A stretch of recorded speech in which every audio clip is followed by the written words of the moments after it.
Hi. ரொம்ப நாளாக ஒன்று வாங்கணும்னு நினச்சிட்டு இருந்தேங்க. நானும் ஆசைப்பட்டு வாங்கவே முடியல. முருகன் வாங்கணும்னு காமிச்சார வருஷம் அது எப்படி இல்லைன்னு ஒன்றும் புரியல எனக்கு. நானும் நேற்று கூட போனேங்க பாண்டிச்சேரிக்கு. அந்த பக்கம் போயிட்டு மணி எடுத்தேன்.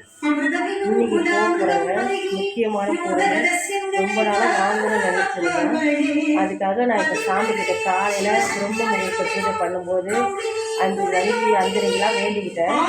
கரெக்டாக இன்றைக்காச்சும் வாங்கி வரணும் முருகா, எனக்கு அந்த குடுப்பனை கொடுங்க முருகா, எனக்கு அந்த குடுப்பனை கொடுங்க முருகா, நான் வாயார வாங்கின்னு உங்களை பற்றி பாடணும் முருகா அப்படின்னு நான் வேண்டிக்கிட்டேன். இன்றைக்காச்சும் வாங்க முடியுதான்னு பார்க்குறேன். முடிஞ்சால் இன்றைக்கி நான் வாங்கிட்டு வந்துட்டேனாக்கா அந்த வீடியோ எடுத்து நான் போடுறேன். என்ன வாங்கிட்டு வந்துட்டு லிஸ்ட்டும் எழுதி வச்சுக்கிறேன். அந்த லிஸ்ட்டை பார்த்து தெரிஞ்சுக்கிங்க அதில் என்ன வாங்கியார போகிறேன்னுட்டு. நிறையா லிஸ்ட் எழுதி வச்சுக்கிறேன். அதில் மெயினாக நான் நினச்சது அதில் இதில் ஒரு க்ளூவும் கொடுத்துக்கிறேன். நான் வாங்கியாந்து என்ன பண்ணணும் அப்படின்னு ஒரு க்ளூவும் கொடுத்துருக்குறேன் இந்த வீடியோவில். என்ன வாங்கிட போகிறேன், அந்த லிஸ்ட்டில் என்ன பொருள் எழுதுகிறேன், அதில் முக்கியமாக நான் விருப்பப்பட்டு வாங்க போட்டேன்ல எந்த குழு கொடுத்தேன் முடிஞ்சால் கண்டுபிடிச்சி கமெண்ட் பண்ணுங்க.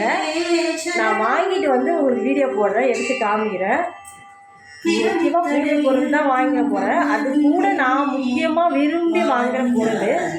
அது கிட்டத்தட்ட 1 மாதமாக விருப்பப்பட்டுருக்கிறேன். இருக்கிற பாண்டிச்சேரியில் இல்லாத கடையா, பாண்டிச்சேரியில் இல்லாத இதுவா, அந்த பாண்டிச்சேரிக்கு 1000 நாள் போகிறேன். ஆனாலும் என்னால் வாங்கவே முடியல. அது என்ன கடவுள் கருணை வைக்கலையா என்னன்னு தெரியல. இன்னைக்காச்சும் கடவுள் கருணை வச்சுக்கிறாருன்னு பார்க்குறேன். வாங்கிட்டு வந்துட்டேன்னா கட்டாயம் வீடியோ போடுவாங்க.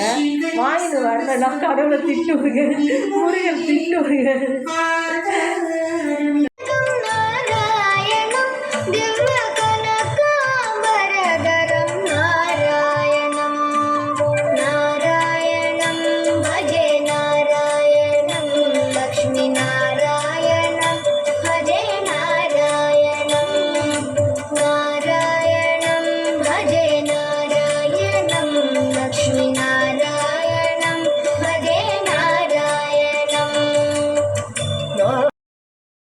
வணக்கம் மக்களே, லிஸ்ட்டில் இருக்கிற பொருளை பார்த்துக்குங்க.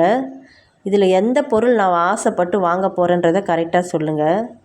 இந்த வீடியோ பார்க்குற அனைவரும் எங்கள் அப்பா கந்தசாமி மேலே நம்பிக்கை வச்சு அவரோட பாதத்தில் சரணடைங்க. மற்றதை அவர் பார்த்துக்குவார்.